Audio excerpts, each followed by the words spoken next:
Welcome to the channel and thank you for choosing to watch this video. My name is Jonathan and I work in the offshore global business industry. In this video, we will cover the European Union's list of third country jurisdictions for tax purposes, commonly referred to as the EU Black and Grey List, or combined as the list, by first going over its inception and history. Second, we will analyze the major difference between the so-called EU Black List and Grey List. Third, we will elaborate on the selection, review, listing and monitoring processes regarding these lists. And finally, we will look at some of the shortfalls and criticisms of the lists observed by some commentators as being more political than technical. I hope you enjoyed this video and wish you a reflective and insightful viewing. The European Commission introduced the EU list of non-cooperative third countries in January 2016, and it has proved to be an effective tool in promoting equitable taxation globally.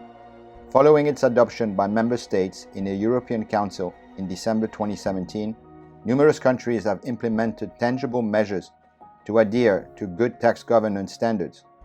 Regular updates of the list demonstrate that this transparent and equitable process is driving substantial progress. The EU Black and Grey List, for the purpose of this video as mentioned before, we will refer to both of them as the list in a singular, are an integral component of the European Union's effort to combat tax evasion and avoidance, serving as a robust deterrent for countries that persistently avoid fair participation in tax-related affairs.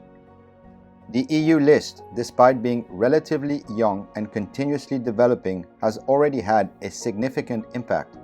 Since 2017 up to February 2023, the European Union has evaluated 95 countries, prompting many to enhance their transparency standards and tackle the artificial shifting of profits.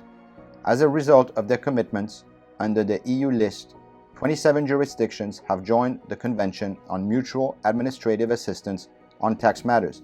28 jurisdictions have become members of the Organization for Economic Cooperation and Development, or the OECD, and G20 Inclusive Framework on Base Erosion and Profit Shifting, or BEPS, or BEPS, and 13 jurisdictions with very low or no corporate taxation have introduced economic substance requirements to mitigate offshore taxation.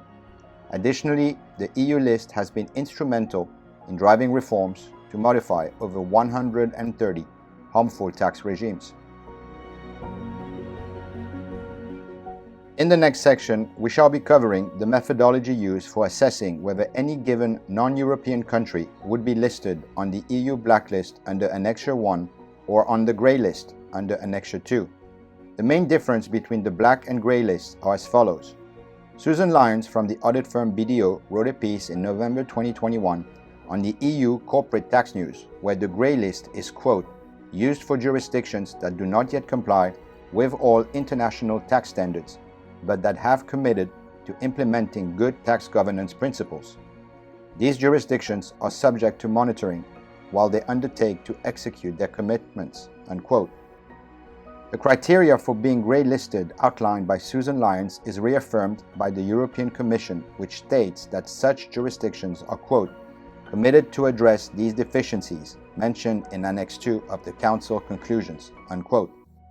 Naturally, and as can be logically deducted, the EU blacklist under Annex 1 is made up of such jurisdictions that also do not yet comply with all international tax standards, but who, unlike the ones on the Grey List, have not made commitments to address these deficiencies in a timely, concrete and concise manner under an agreed-upon action plan with the European Commission.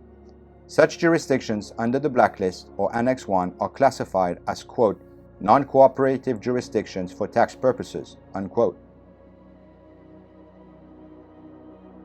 The EU list is the outcome of a comprehensive evaluation and constructive engagement process with non-EU countries.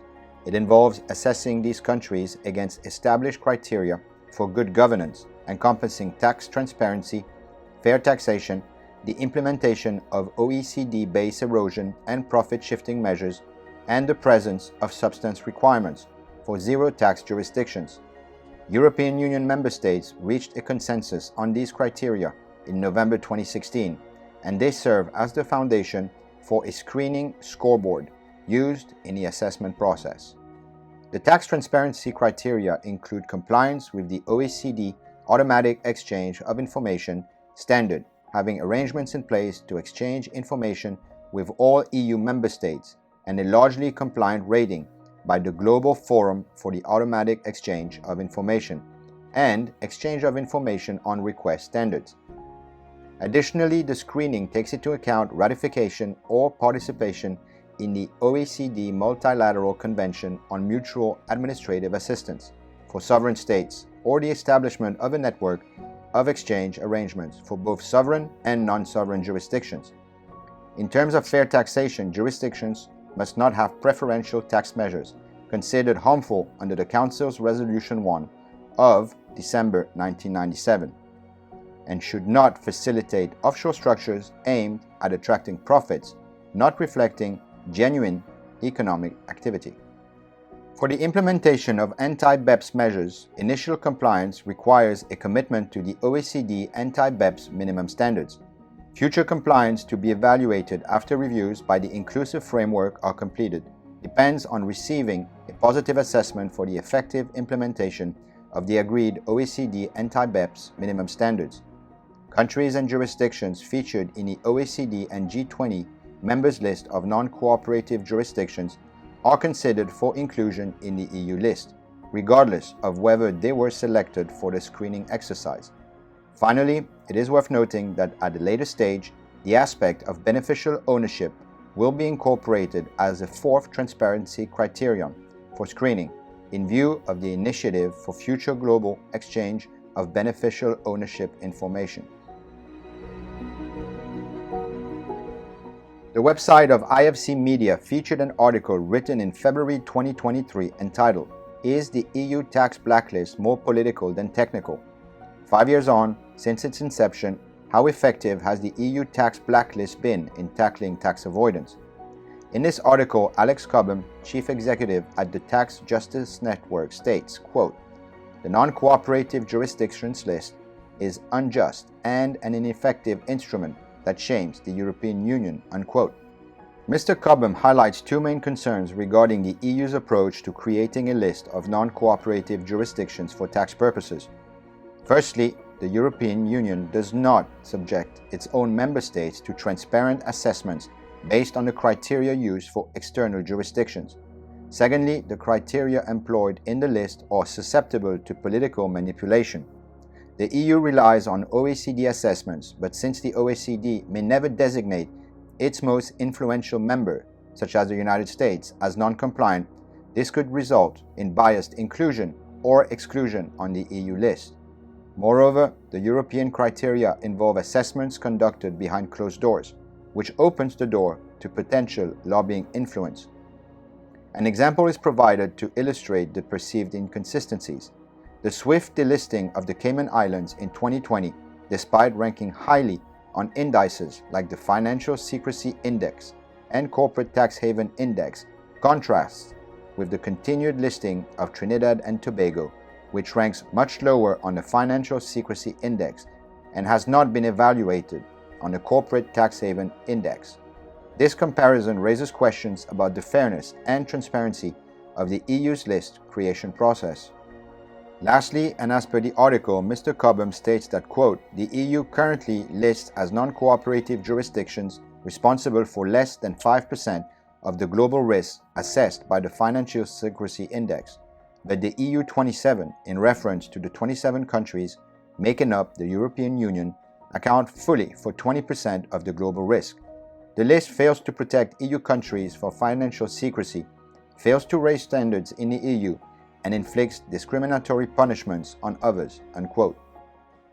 Marla Ducaron, a Caribbean economist and advisor based in Barbados, stated for her part that the EU has implemented both strong and lenient measures to combat tax evasion globally, with notable exceptions in the areas where the issue is most prevalent. While OECD members bear responsibility for over 2/3 of the world's corporate tax abuse, and EU countries contribute to 36% of tax havens, certain countries within the EU, such as the Netherlands, function as significant corporate tax havens. Additionally, the Tax Justice Network identifies the United States, Switzerland, Singapore, Hong Kong, Luxembourg, Japan, Germany, and the United Arab Emirates as the world's primary providers of financial secrecy. Surprisingly, the EU's list of blacklisted countries represents less than 2% of global tax revenue losses, indicating a significant misdirection of efforts and a lack of effectiveness in addressing tax evasion. This disparity suggests that the EU's current measures against tax evasion are inadequately targeted and, as a result, do not produce the desired impact. Thank you for watching this video until the end. This is very much appreciated by me, and I hope it provided you with valuable information, insights, and key takeaways.